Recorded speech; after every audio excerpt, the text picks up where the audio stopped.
listening to Tales of the Forsaken, a live play fake board game by Noble Jester Productions.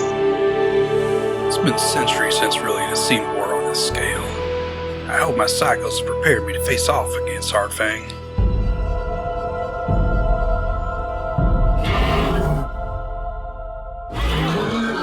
So Verboden, after your experience of killing that dragon, your kind of guerrilla warfare was successful, and then learning from Moont and Amp kind of the broader strokes of what's happening with Hardfang gathering an army of his own, I would think that the plan might be to allow Moont some time to build an army while you kind of continue your guerrilla warfare. But you had said last session that you were, kind of wanting to strike quickly and, maybe not even wait for the kin to build an army. What's your plan? Yeah, so that was the kind of the gut reaction to hearing that of like, oh man, we can't let these forces continue to build. So I would try to get more information from Amp as much as he can provide that he knows about, but then also trying to potentially utilize the chalice if I can focus in on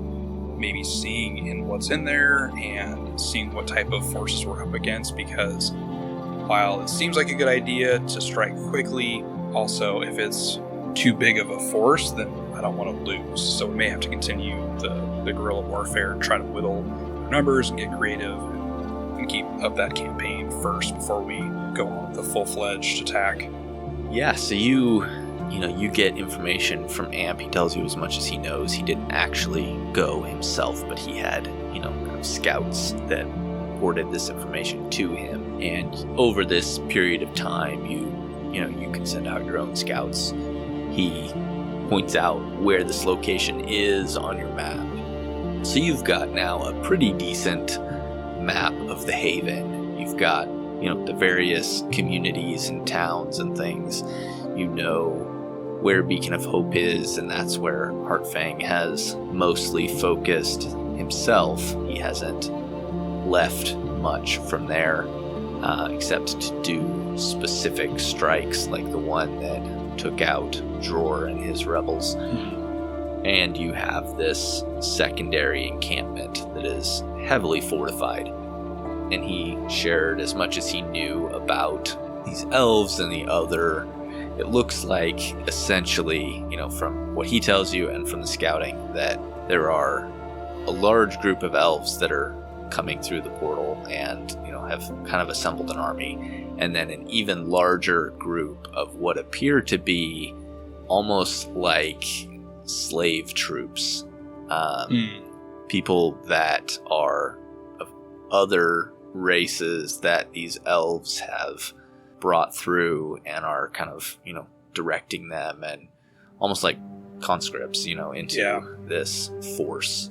It isn't like a never-ending horde of people coming through this portal, but they do have an army, and some captured dragonkin have also been kind of forced into this army. So it's a pretty good-sized army. Okay. Yeah, so with that new information, then I think helping encourage Moont to help train some of the dragonkin, them coming in, we can help train them as well, and us trying to, continue our campaign, whittle down the numbers of the dragons themselves, figure out the full scale and maybe skill of this enemy if we can see them training at all, and doing our part to train up and not only be ready in case they try to attack us, but then potentially taking the fight to them, because like Amp said, we need to get in and close the portal, because if we can't close that, then I don't know what the limit is of, our enemy. Yeah, I'd say over this couple of months, you end up killing probably a dozen dragons, kind of culminating in an ambush that is one dragon sent in and like 6 dragons that try to ambush the group that is ambushing that dragon. Probably something that you would have expected and, were prepared for. So your group does manage to kill kind of this whole group, but you also suffer casualties, leaving you with about 20 dragons here. And yeah, you've killed, about a dozen, lost 4. But they essentially stop sending out single dragons after this. They're traveling in larger groups. So that aspect kind of dwindles away. There's not really anything more you can do with that unless you have a new idea to try to draw out individual dragons. Moont builds up an army over this period of time using both your successes in killing these dragons and also, like he said, kind of a quasi-religious, but also just here is the hope in the people who have fought and died for you, kind of a mentality. He raises up the kin and, he's actually training them in combat. Amp is assisting with training up some spellcasters and things, and I'm sure your dragon also are helping in these areas, and your army isn't extremely well supplied as far as, they're still fairly new at this, and they're not, rocking around in +10 magic plate armor, whatever, but, you've got essentially most of the haven that is allied with you, so to speak, because Heartfang has kind of been forced to consolidate his forces, and because most of his army up to this point has just been dragon, that's extremely powerful, but he can't really control territory. So, you've got plenty of supplies, you've got, groups moving around. You feel fairly well equipped by this point. But I got a couple of questions, kind of sticking with this high-level approach to these last couple of months. There's a couple of things that I'd like to know what you would do.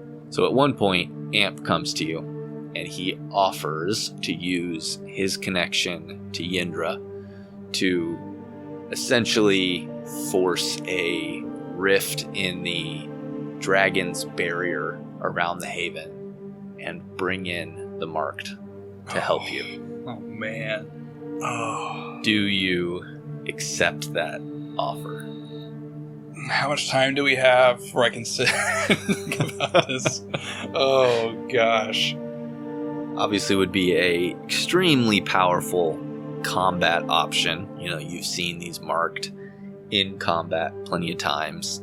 Probably one-on-one with a dragon, not necessarily gonna win the fight, but could do a lot of damage. But, their combat tactics are generally to swoop in groups, do a lot of damage, and then swoop out, almost like a dragon, very similar to their tactics, but more in a cohesive, working together mentality, which has never been one that dragons have really had.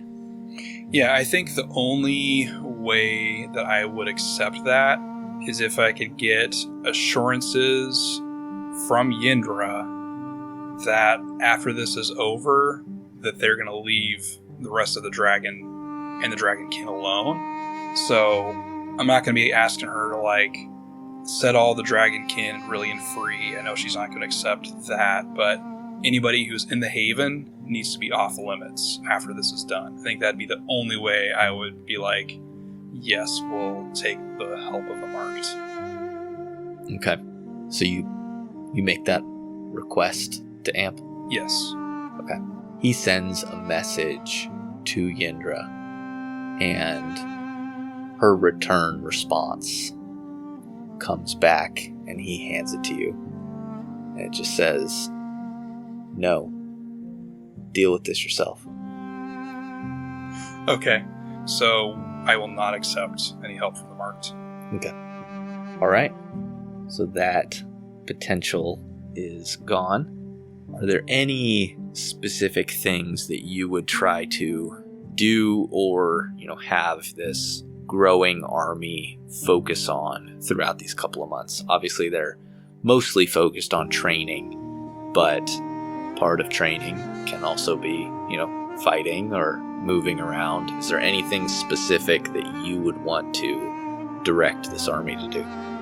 From just a knowledge standpoint, I would also instruct everyone on the tunnel layouts within the palace. Okay. So, like, basically study this, learn it like the back of your hand. We don't know if we're going to happen to be in here, but these are ways in and out that probably a lot of those in the city may not be aware of, like that. So basically, everybody learn this. Okay.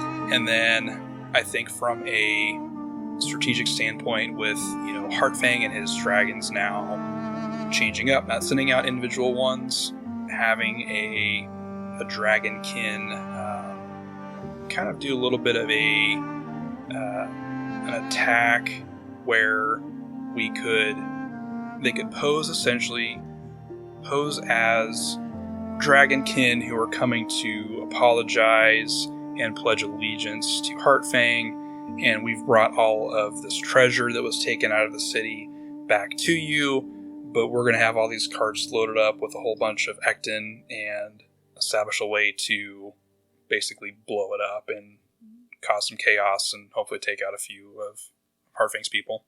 Okay. I like that. Let's go ahead and just I know this is extremely high level, but I just want you to roll for success here. Okay. Not necessarily using a skill. I just want to see what you roll. Okay. This makes me nervous because, like, I've been rolling really well with these physical dice, and I feel like eventually that's got to stop. And this, of course, like this type of thing would be the one. Yeah, that's a -1. Okay. So yeah, you collect together a group, and Munt makes this volunteers, and they load up these carts with essentially what you've determined is now kind of like an Ecton bomb, and send them off to Beacon of Hope. You have some dragon essentially stay back and watch what happens. These carts roll up to the city, and a dragon comes out.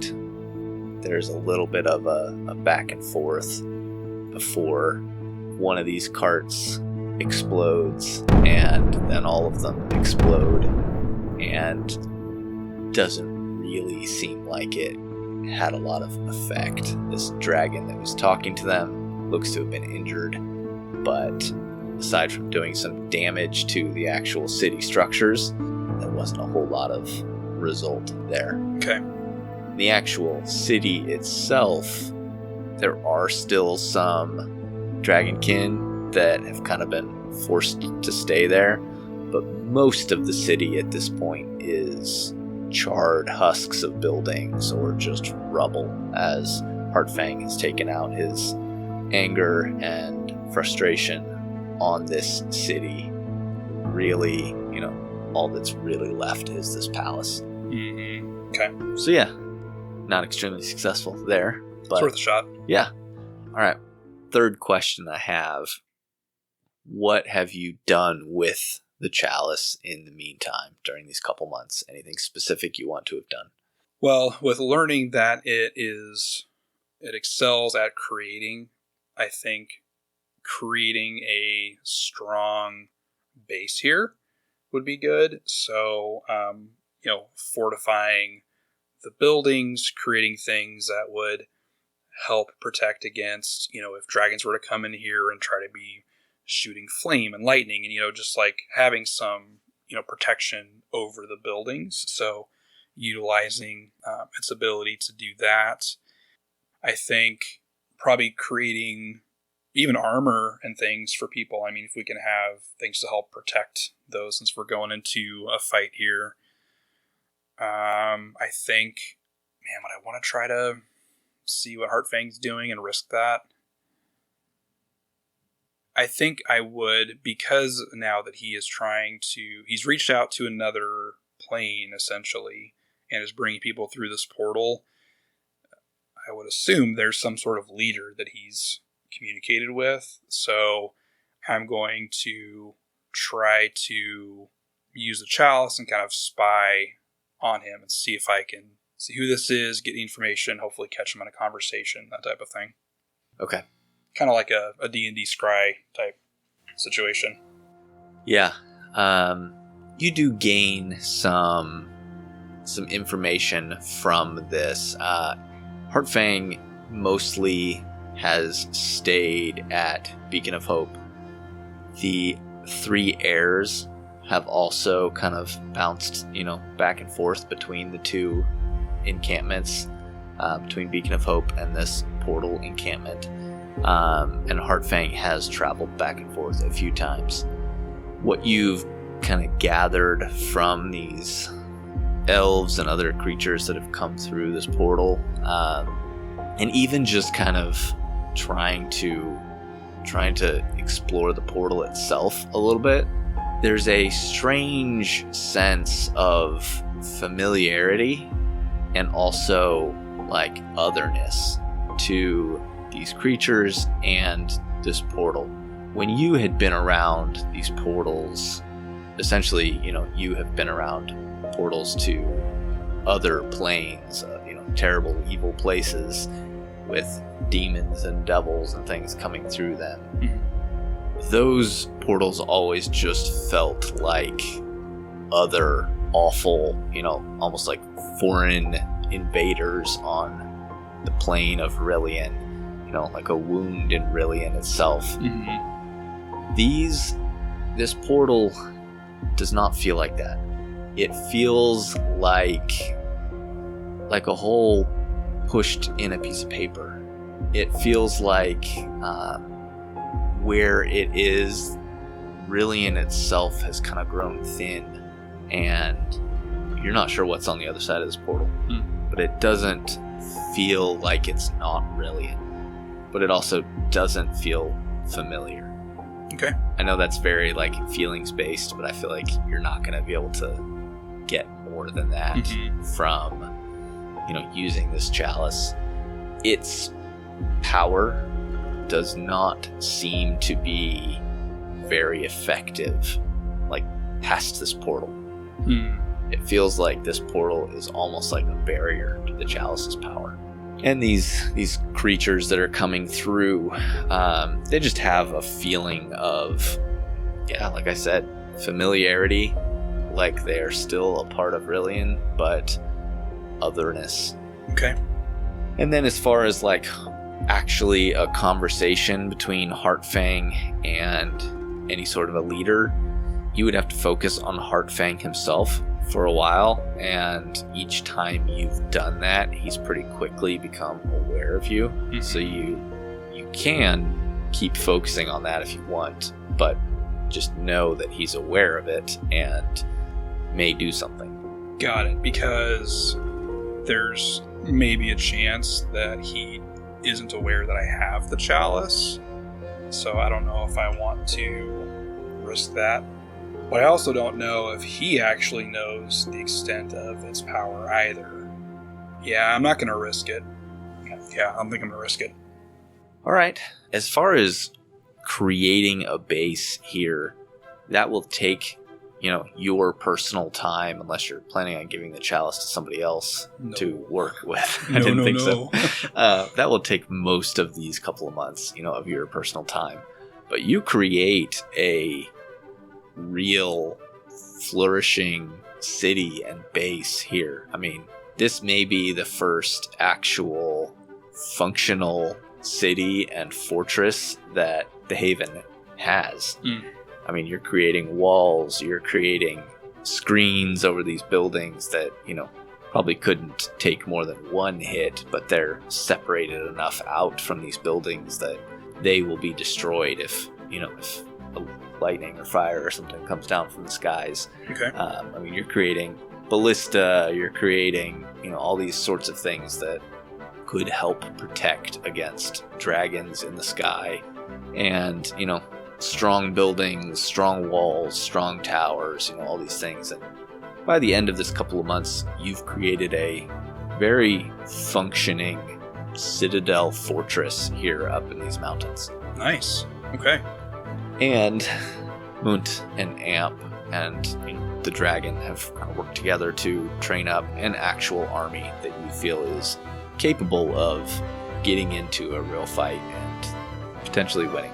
They have essentially, all of the leadership, Moont, Amp, Cloud Chaser, everyone has essentially asked you to be the general, to lead things as far as war goes. None of them really have any experience for that. In that matter, you've lived a long time and have the most experience. So you're the general. Okay. What do you want to do with your army? Okay, let's think about this. Maybe if, you'll allow for some of the time in there, I want to see if this chalice is capable of creating a portal that people can go through, like within Rillian. Okay. Working with probably Amp specifically, maybe some of the dragon, you would be able to kind of get to a place where you understand about, if you didn't already, you understand about magical teleportation and creating things like, teleportation circles, things where you're creating more of a permanent tie between two places. That's going to require being, having some sort of a magical focus at both places at the same time, or a lot of ritualized work in one location and then going to the other location and doing it there. You're not really going to be able to open a, more permanent portal to another place on Rillian just from one location to another without just using a potentially massive amount of power from the chalice. Are you prepared to try that? Question first. Between Beacon of Hope and this encampment around this portal, how far is that? It's probably 3 or 4 hours as a dragon flies. So it would probably take a day's worth of travel for somebody on a horse, 3 or 4 days for an army to travel on foot. Okay. So my thinking of behind this, of trying to be able to create some sort of ability to teleport, is drawing out the army at Beacon of Hope, but then leading kind of a strike force into closer at the portal to hopefully close that and then join back and fight with the rest of the army. Even that I've had a moment where I was able to do like a mirror image, like trying to do the same thing, where Hardfang may think that I'm in at this point here with the army, back behind them, leading them, but then secretly we're trying to go in and get Amp in control of this portal and then like fly back with the other dragon to help out while they're still fighting. It's a bold plan. Yeah.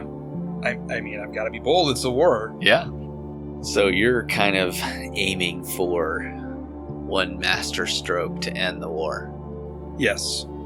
Draw out Hardfang and as many of his, army as you can around Beacon of Hope. Then you and a strike force go to this encampment with the portal, get Amp there, get him working on the portal, close it, and then leave him there and go. Like, are you planning on trying to kill everyone there, or just get him in and then leave him? Kill everybody there to make sure he can secure it, and then like now that problem is fixed, then we can take care of who's left here, and hopefully we can do it quickly enough, and with the strike force being mainly dragons, or if we can carry a few other dragonkin with us, we can get back to Beacon of Hope quickly enough to help the rest of our army. Okay. Or actually, if the teleportation works enough, then teleporting back there is obviously quicker than flying 3 or 4 hours. So yeah, let me correct that. So that would be the plan, to try to do that. So yes, we got to test out the chalice. Yeah, so you're going to need more than just a small strike force. You're going to need a large force, in order to kill everybody at this encampment, or to figure out a way to draw all their defenses away. So perhaps your army at Beacon of Hope needs to be there for enough time, or at least they have enough warning of your arrival. Maybe it brings people from the encampment. Yeah, I think that'd be the thought. So bringing in the army, like it's slow rolling in there. They've got ballista. We're setting up tents. We're going like, hey, we're coming in prepared to fight you out here, which, takes time and hopefully will buy us time to draw enough out. Yeah, I guess probably want to go ahead and test the chalice then. Yeah, let's test it out. All right, I am going to need a roll for this. Okay. Much better. That's 3 on the dice. What does that equal out to with Will? Well, with me as a dragon, that'd be 6. All right, so you begin to test this chalice, and you're focusing on kind of this idea of teleporting a group of people across a distance. And you pretty quickly find yourself in this weird place of almost danger as you're trying to pour this energy in this direction. And you just keep coming up to almost this barrier in your mind that you know is Rillian, and it feels thin.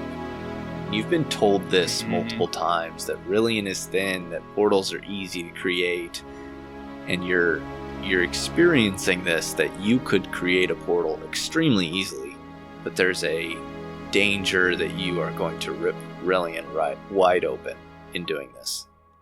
Wow. So, yes, you could teleport a group of people, but you might open a portal to somewhere else. Okay. Oh, shoot. I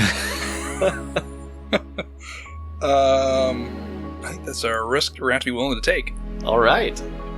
Those are probably the best words that a GM could hear. Yeah, right. All right. So yeah, you've kind of got the elements of this ready to go. Any conversations you want to have, anything specific you want to do, or are you just gonna start this process? Wow, okay. We're here. You don't have to be if there's more preparation you want to make. Yeah. I'm trying to think if there's anything else we want to do. Do I get the sense that Hardfang is in Beacon of Hope currently, or other dragons are actively kind of there? Yes, he is there. If you kind of, use your radar sense, most of the dragon are there.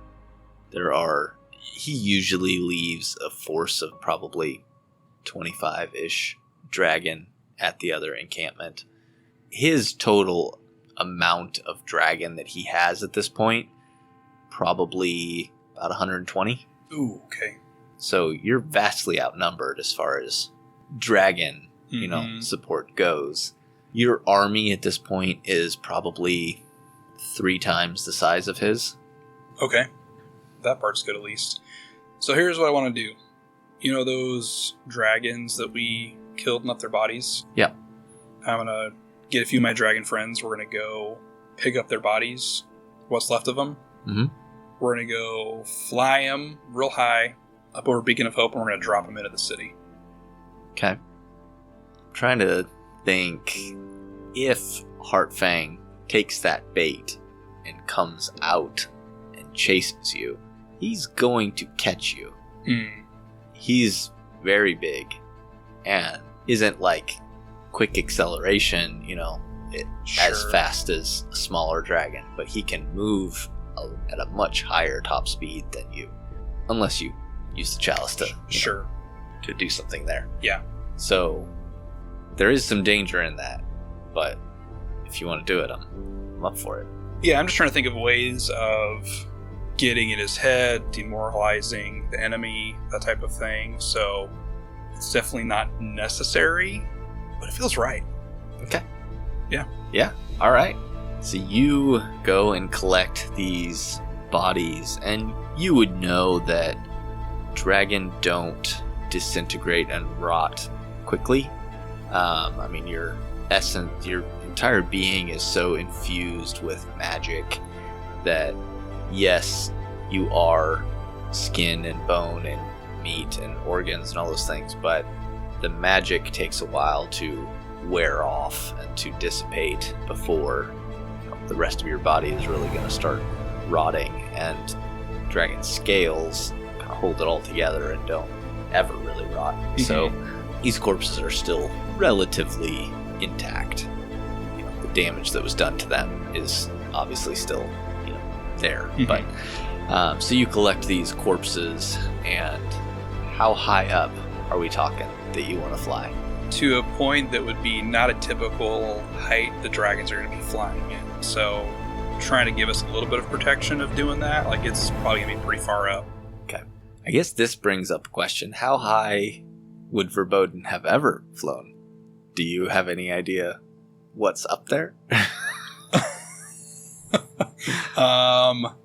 That's a pretty good question. I think with how the dragons were before and everything, I don't know if he would have been that curious about it. So I don't think he would have ever tested that limit to see what that's like here. But now he's definitely going to be flying pretty dang high to make sure that they're out of sight. Okay. So as you ascend, you pass through layers of clouds. You keep ascending and find another layer of clouds. Is it day or night? I would say daytime. Okay. You keep ascending and keep going, and eventually you hit this point where you get this kind of odd sense of vertigo, and you keep flying up, but suddenly realize you're now flying down. You kind of get this weird sense of being turned and flipped around, and you kind of shake your head, and all these dragons look confused around you, and you keep flying up, and you keep hitting as many times as you attempt it. You keep hitting this point where up becomes down, and your sense of direction just flips.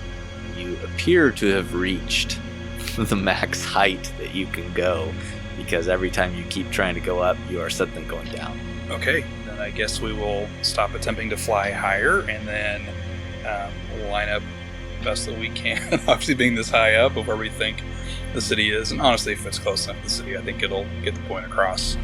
Yeah, there are multiple layers of clouds between you and the ground, and it would be kind of difficult, but you guys would have, your dragon, you have maps, you would have a pretty good idea of where you are at all times. I would assume that navigation for a dragon is a lot easier than navigation for a normal two-legs person. Sure. So yeah, you get to where you think you need to be, drop these corpses, and then what do you do? Well, we're turning around, we're flying back home real quick. Okay. So you just book it as fast as possible, and probably angled down and away back towards your location. As you get near back to Dragon's Refuge, if you kept that as the name. We're going to have to rename that. Yeah, eventually. The entire earth quakes, and it's like a physical rippling of the earth, like an actual earthquake happens, and you see just a column of flame that reaches as high as you can see from the direction of Beacon of Hope. Okay, I think he got the message. I think he got the message.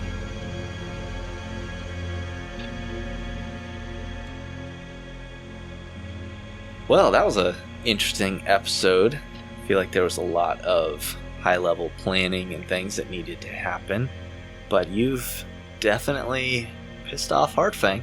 Yeah, I've been trying to find as many ways as I can to do that. We're taking his horde, we're tossing his friends down on top of him, and yeah, I don't want it to be easy for him. Yeah, he's, in all the time that Verboden has known him, he's never been the epitome of patience or whatever the opposite of peace, or the opposite of angry. Mm-hmm. He's not the most peaceful person, so you've definitely stirred something up. Yeah. Well, hopefully our plans go off well. We'll see. We will see. Yeah, we will see. Next episode. All right. All right.